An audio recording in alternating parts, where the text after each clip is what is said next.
हाँ जी, दीपक। दीपक, आवाज आ रही है? हाँ, गुड। शुरू करिए प्रेजेंटेशन आप। स्लाइड आपकी शो हो रही है?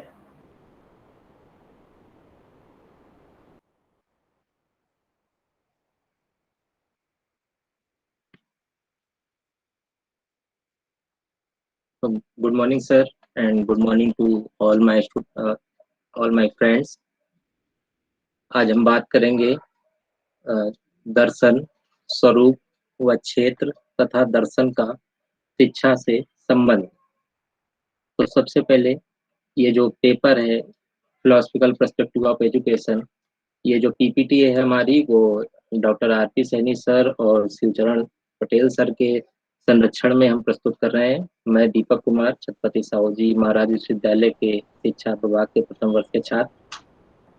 तो सबसे पहले हम देख लेते हैं कि इसके अंतर्गत हम लोग निम्न बिंदुओं पर चर्चा करेंगे, जैसे दर्शन एक परिचय, दर्शन का अर्थ, दर्शन की परिभाषाएं, दर्शन का अध्ययन क्षेत्र व विषय वस्तु, शिक्षा, दर्शन एवं शिक्षा, दर्शन तथा शिक्षा का संबंध, दर्शन का शिक्षा पर प्रभाव, शिक्षा दर्शन की आवश्यकता, शिक्षा दर्शन की उपयोगिता एवं महत्व।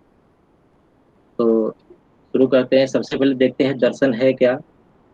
तो जैसा कि आप लोग जानते हैं, मनुष्य एक चिंताशील प्राणी है। हम लोग जो भी हैं वो हर समय कुछ न कुछ सोचते रहते हैं, इसीलिए हमको चिंतनशील प्राणी कहा जाता है। हर प्रॉब्लम का सलूशन ढूंढते रहते हैं। और जैसा कि सर जी ने कहा था कि संसार का प्रत्येक मनुष्य एक दार्शनिक होता है, बस उसमें हम लोग को ढूंढना होता है कि कौन कुशल दार्शनिक होता है और कौन अकुशल दार्शनिक होता है। हर मनुष्य दार्शनिक क्यों होता है? क्योंकि वह अपने अनुभवों के आधार पर किसी निष्कर्ष पर पहुंचता है। जो भी हमारे अनुभव होते हैं या जो भी हम डिस्कशन करते हैं, उसके हिसाब से जो भी हमें रिजल्ट प्राप्त होता है, वही हमारा ज्ञान होता है, वही दर्शन होता है। दर्शन क्या होता है? दर्शन हमारी सत्य के प्रति जिज्ञासा की पूर्ति करता है। कोई भी प्रॉब्लम्स होती हैं, उनको सॉल्व करने के लिए हम जो भी रास्ते अपनाते हैं जिनसे वो सॉल्व होती है, जैसे कोई मैथ का ही प्रॉब्लम ले लेते हैं कि मान लीजिए कोई भी एक प्रॉब्लम है, मेंसुरेशन का है, तो उसको मान लीजिए हल करना है। तो उसको हल करने के बाद जो भी हमें रिजल्ट मिलता है, उससे हमें पता लगता है कि उस क्वेश्चन को हल करने के लिए क्या क्या प्रोसेस जरूरी है।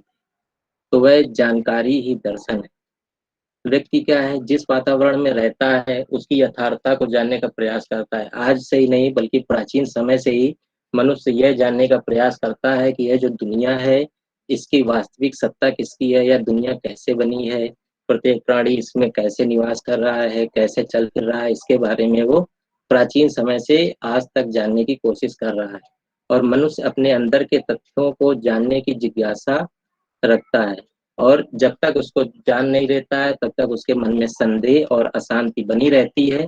और जब वह इसको जान लेता है कि यह किसके कारण है, तो उसको संतुष्टि महसूस होती है।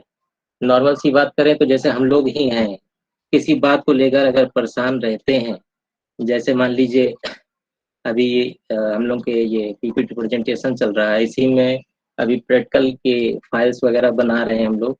जैसे किसी को प्रॉब्लम नहीं होती है, तो वो हम लोग सर जी से शेयर करते हैं। तो जब सर जी उसका सॉल्यूशन दे देते हैं, तो हम लोगों को संतुष्टि महसूस होती है। यही संतुष्टि महसूस होना ही दर्शन होता है। तो इसी दर्शन में जैसे हमारे न्यूटन महोदय थे, थोड़ा सा पिक्चर को रिलेट किया है हमने आज के समय से। न्यूटन महोदय ट्विटर चला रहे हैं, किसी को ट्वीट कर रहे हैं। वो क्या हुआ, उसी समय एक सेब उनके पास गिरा। तो उन्होंने क्या किया, वो जो सेब को देखा तो उनके अंदर एक इच्छा जगी, जिज्ञासा जगी कि भाई ये सेब अगर गिरा तो नीचे ही क्यों गिरा, ऊपर क्यों नहीं गया। तो इसको लेकर उन्होंने चिंतन किया, मनन किया। उसके बाद उन्होंने इसका एक रिजल्ट निकाला, उनको ज्ञान मिला कि ये जो सेब नीचे गिरा है, यह गुरुत्वाकर्षण बल होता है, जिसके कारण पृथ्वी प्रत्येक वस्तु को अपनी ओर खींचती है। यह उन्होंने खोज कर निकाला। तो उन्हें क्या हुआ, संतुष्टि प्राप्त हुई। तो जो उनको संतुष्टि मिली वही ज्ञान है। और जो जानने की इच्छा थी कि सेब नीचे क्यों गिरा, वो थी जिज्ञासा। जिज्ञासा अर्थात जानने की इच्छा। और सोचना विचारना, चिंतन मनन करना यानी प्रॉब्लम को लेकर डिस्कशन करना। उसके बाद हम बात करते हैं दर्शन के अर्थ की। तो संस्कृत भाषा के द्रस धातु से बना है। जो दर्शन शब्द है वो संस्कृत भाषा के द्रस धातु से बना हुआ है, जिसका अर्थ है देखना। व्यापक अर्थ में इसको कह सकते हैं कि दृश्यते अनेन इति दर्शनम, अर्थात जिसके द्वारा देखा जाए वही दर्शन है। और जिसके द्वारा देखा जाए मतलब जिसके द्वारा हमको ज्ञान प्राप्त हो, या वह रास्ता जिससे चल के हमें जो है दुखों से मुक्ति मिले या प्रॉब्लम का सलूशन मिले, वही दर्शन है। दृश्यते यथार्थ तत्व मने, अर्थात जिसके द्वारा यथार्थ तत्व की अनुभूति हो वही दर्शन है। अर्थात जिसके द्वारा यह पता लगे कि यह जो विश्व है या संसार है यह किसके द्वारा बना हुआ है, इसकी जानकारी ही दर्शन है। अंग्रेजी में दर्शन को फिलॉसफी कहते हैं, जो यूनानी भाषा के दो शब्दों से मिलकर बना है। एक है फिलॉस और दूसरा है सोफिया। फिलॉस का मतलब होता है प्रेम और सोफिया का मतलब होता है ज्ञान, अर्थात ज्ञान से प्रेम ही दर्शन होता है। उसके बाद हम बात कर लेते हैं दर्शन की परिभाषाएं। विभिन्न दार्शनिकों ने अपने हिसाब से अनेक परिभाषाएं दर्शन की दी हैं, जिनमें से प्रमुख दार्शनिकों की परिभाषाएं आपके समक्ष हैं। जैसे पहली अरस्तु के अनुसार, अरस्तु ने कहा है दर्शन एक ऐसा विज्ञान है जो परम तत्व के यथार्थ के स्वरूप की जांच करता है। कांटे महोदय कहते हैं दर्शन विज्ञानों का विज्ञान है। डॉक्टर राधाकृष्णन के अनुसार यथार्थता के स्वरूप का तार्किक विवेचन ही दर्शन है। गांधी जी कहते हैं दर्शन एक प्रयोग है जिसमें मानव व्यक्ति एवं विषय वस्तु होती है और उसको जानने के लिए हम प्रमाण एकत्रित करते हैं। जो दर्शन होता है वो मूलतः हमारे जीवन पर आधारित विषयों के बारे में ही बात करता है। हमारे तर्क, इसमें जितने भी चिंतन होते हैं या जो भी जवाब होते हैं वो तर्क पर आधारित होते हैं, और इन तर्क को निम्न माध्यम से हम समझ सकते हैं। जैसे पहला है तत्व मीमांसा, जो इसकी क्या कहते हैं नेचर होता है एजुकेशन का, कि जिस इसके अंतर्गत हम किस किस क्षेत्र में अध्ययन करते हैं। तो उसमें पहला है तत्व मीमांसा, जिसमें हम बात करते हैं ईश्वर व उससे संबंधित बातों का। ईश्वर कौन है, क्या है, कहाँ रहता है। अगर ईश्वर के बारे में जो भी संबंधित ज्ञान होता है जिसके बारे में हम बात करते हैं वो सब तत्व मीमांसा होती है। उसके बाद ज्ञान मीमांसा के अंतर्गत सत्य संबंधी ज्ञान, जैसे निम्न प्रश्नों पर हम चर्चा करते हैं। जैसे ज्ञान क्या है, ज्ञान की सीमाएं, स्रोत, स्वरूप आदि का अध्ययन होता है। आचार एवं मूल मीमांसा, आचरण व जीवन के मूल्यों से संबंधित, कि हमारा आचरण कैसा होना चाहिए, हमारे जीवन के मूल्य कैसे होने चाहिए, इन सब के बारे में जो भी अध्ययन किया जाता है वो होता है आचार एवं मूल मीमांसा। जैसा कि हम लोग विद्यालय में अभी पढ़ा था अनुशासन वगैरह के बारे में, ये सब आचार एवं मूल मीमांसा के अंतर्गत ही आता है। जब तक हमारा आचरण सही नहीं होगा तब तक हमारे जीवन में सफलता के जो रास्ते हैं वो बहुत कम होंगे।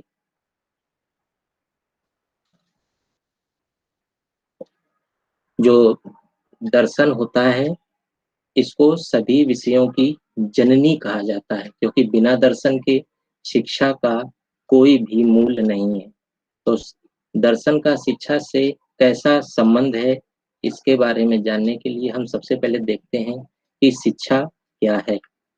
तो शिक्षा, जैसा कि लिखा हुआ है, ये शिक्ष धातु से बना हुआ है, जिसका अर्थ होता है सीखना या सिखाना। जो भी हम सीखते हैं या जो भी हम सिखाते हैं, ऐसा नहीं है कि हमारे बड़े ही हमको सिखाते हैं, कभी कभी हम अपने छोटों से भी सीखते हैं या प्रकृति से भी सीखते हैं। तो ये सब जो भी हम सीखते हैं वो सब शिक्षा होती है। इंग्लिश में शिक्षा को एजुकेशन कहते हैं, जो दो शब्दों से मिलकर बना है, ई प्लस ड्यूको, अर्थात ई से मतलब अंदर से और ड्यूको का मतलब बाहर निकालना, अर्थात अपने अंदर की शक्तियों को बाहर निकालना ही एजुकेशन होता है। जैसा कि स्वामी विवेकानंद जी ने कहा है कि मनुष्य की अंतर्निहित पूर्णता को अभिव्यक्त करना ही शिक्षा है। क्योंकि इनका मानना होता है कि मनुष्य में जन्मजात ही शक्तियां निहित होती हैं और उनको बाहर निकालने के लिए शिक्षा ही एकमात्र साधन होता है। अब शिक्षा और दर्शन में क्या संबंध होता है? तो शिक्षा और दर्शन एक ही सिक्के के दो पहलू होते हैं। शिक्षा से संबंधित मूल प्रश्नों का उत्तर दर्शन ही देता है। जैसे शिक्षा में कोई भी बात होती है, मान लीजिए आपको पता करना है कि रविन्द्रनाथ टैगोर कौन थे या उनके जीवन से संबंधित जो भी प्रश्न हैं, उनसे क्या होगा, उनको जानने के बाद हमको जो है उनके बारे में पता लगेगा और हमारे जो प्रश्न हैं, जो भी क्वेरीज हैं, वो शांत हो जाएंगी। इससे हमारे मन को शांति मिलेगी और शांति मिलना ही दर्शन होता है। दर्शन को शिक्षा सिद्धांत माना जाता है। जैसा कि अभी हमने कहा, जो दर्शन होता है वो सभी विषयों की जननी कहा जाता है। इसीलिए हर शिक्षा में दर्शन के सिद्धांत जरूर होते हैं। क्योंकि दर्शन में और शिक्षा में, शिक्षा को देते समय या किसी भी विषय को पढ़ाते समय क्या होता है, हर टीचर के अपने अलग अलग व्यूज होते हैं, अपने अलग अलग दृष्टिकोण होते हैं, जिनके हिसाब से वो विषय को समझाने का प्रयास करता है। इसीलिए इसको शिक्षा का सिद्धांत भी कहा जाता है।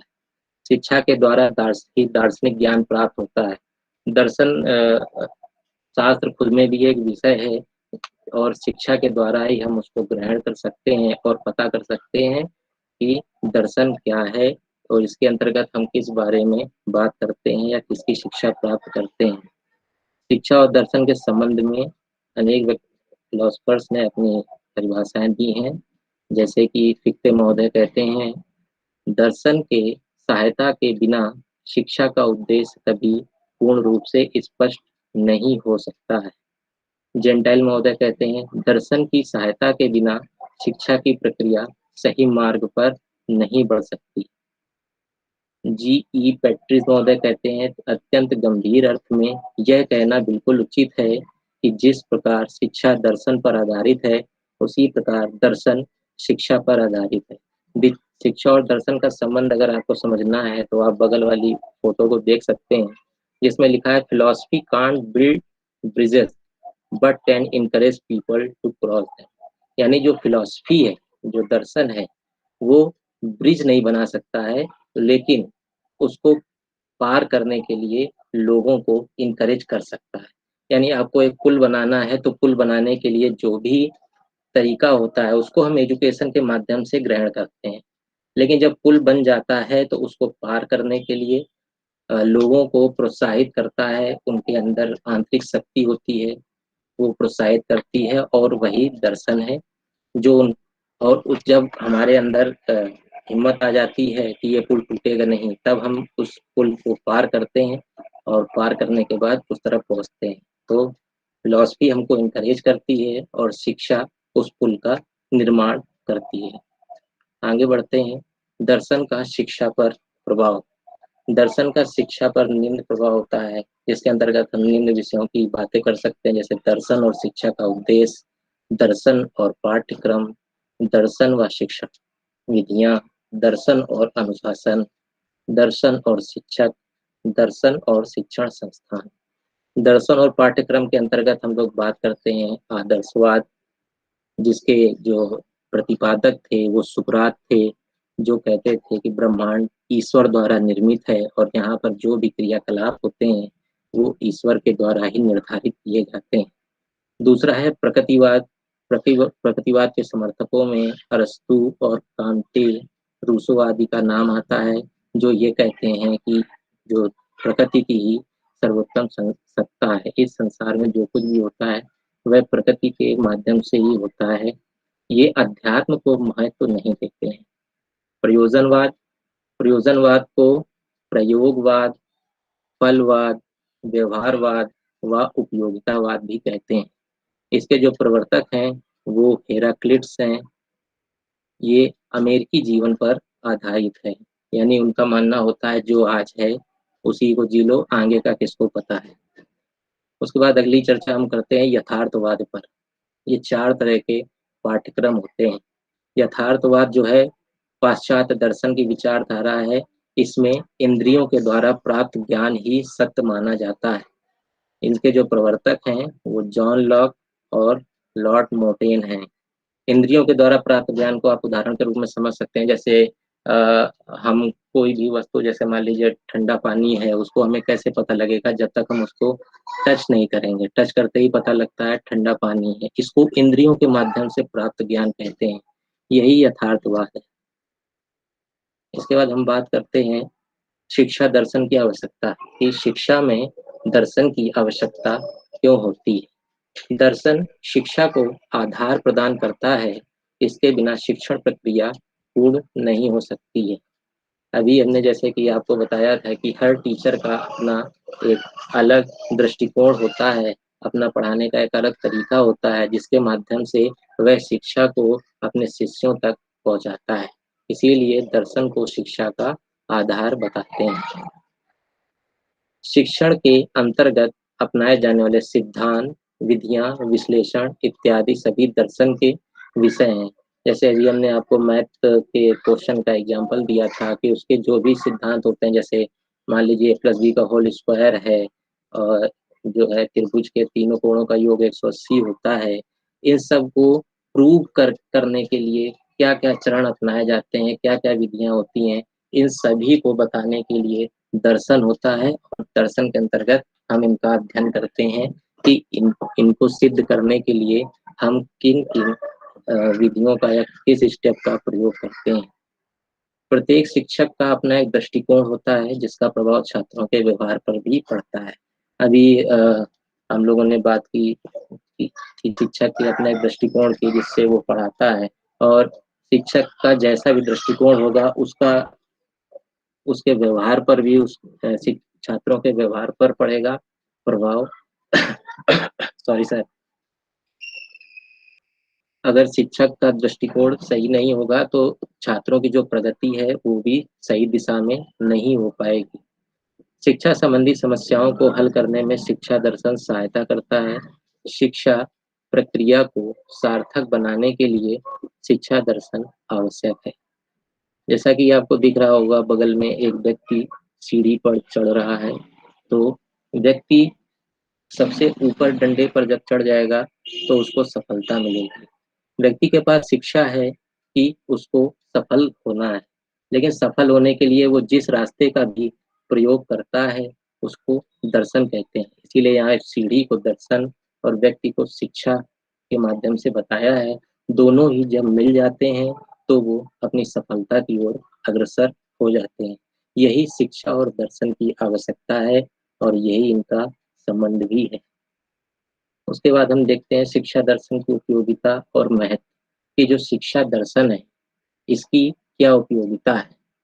तो शिक्षा की समस्याओं का दार्शनिक हल प्रस्तुत करने में, सही शिक्षा वर्ग चुनने में, कभी कभी लोग अपना शिक्षण वर्ग सही से नहीं चुन पाते हैं, जिससे भविष्य में उनको कई कठिनाइयों का सामना करना पड़ता है। जैसे कोई व्यक्ति मान लीजिए उसको मैथ नहीं आता है, तो लेकिन घर वालों के दबाव में क्या होता है, वो मैथ ले लेता है। लेकिन वो मैथ ले तो लेता है लेकिन उसका मन नहीं लगता है। इससे क्या होता है, उसका आगे जाकर उसका भविष्य गड़बड़ हो जाता है।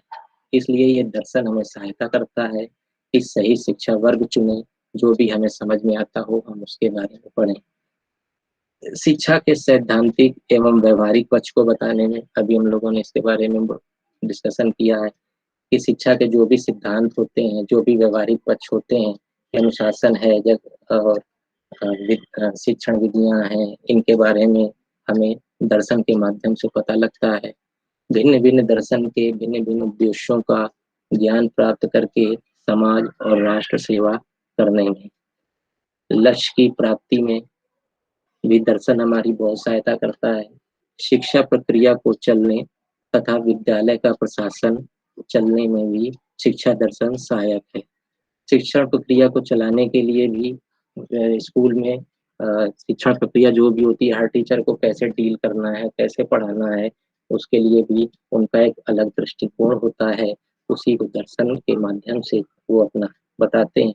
और विद्यालय का प्रशासन भी चलाने में, यानी विद्यालय में किस टीचर को कौन सा काम देना है, किस टीचर को कौन सा सब्जेक्ट देना है, किसको ऑफिस का काम देना है, इन सब का निर्धारण करने में भी दर्शन सहायता देता है, क्योंकि जब दर्शन होता है तभी हम अपने सोच से यह समझ सकते हैं कि कौन सा व्यक्ति किस कार्य के लायक है और उसको वह कार्य दिया जा सके जिससे वह कार्य में कभी भी त्रुटि ना हो और हमेशा सही रहे।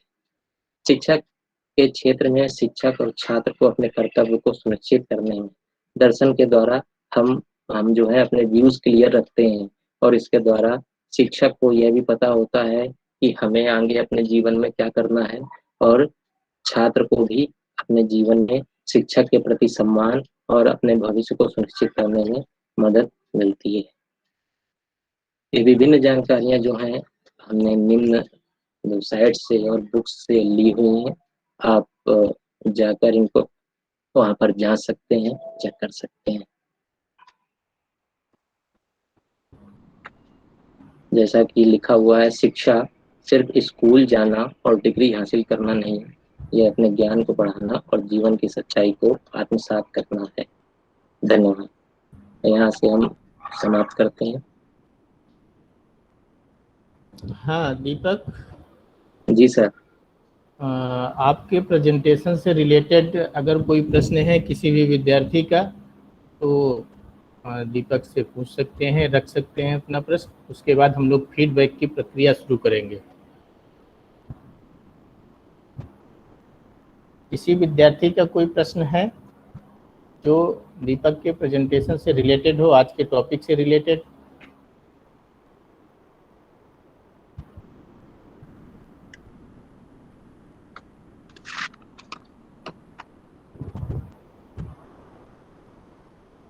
चलिए, किसी का कोई प्रश्न नहीं है। किसी का कोई प्रश्न ना होना इस बात का प्रतीक है कि दीपक ने चीज़ों को बहुत अच्छे से एक्सप्लेन किया है ना। सारी बातें आपको अच्छे से समझ में आ गई हैं। चलिए अगले क्रम में हम लोग फीडबैक की ओर बढ़ते हैं, जिसमें गरिमा मिश्रा। Yes sir. बताइए बेटा, दीपक का आज का फीडबैक दीजिए। प्रेजेंटेशन कैसा था? सर प्रेजेंटेशन तो बहुत अच्छा था उनका, काफ़ी क्लियर था। बस मुझे लगा हल्की सी आवाज़ उनकी थोड़ी सी, मतलब एनर्जी की हल्की सी कमी थी, और सब बहुत अच्छा था। अच्छा, आवाज़ आपको कम लग रही थी, है ना? हाँ, थोड़ी सी, बहुत थोड़ी सी, और सब अच्छा था। गुड। चलिए, और next Shivangi Singh. Yes sir, सब बहुत अच्छे से एक्सप्लेन किया भैया ने। और वॉइस में हाँ एनर्जी थोड़ी सी कम दिखी है। अच्छा अच्छा, चलिए देवाशीष मिश्रा, आप कुछ सुझाव देना चाहेंगे दीपक को? यस सर, सुझाव नहीं, बट सर मैं एक बात कहना चाहूँगा। सर मैंने स्टार्टिंग से सुना, बीच में सर मैं क्लास लेफ्ट हो गई क्योंकि मेरा फ़ोन स्विच ऑफ हो गया था सर अपने आप। तो सर उसमें थोड़ा सा वो हो गया, मेरे को टाइम लग गया वापस आने में। बाकी सर अभी उसके बाद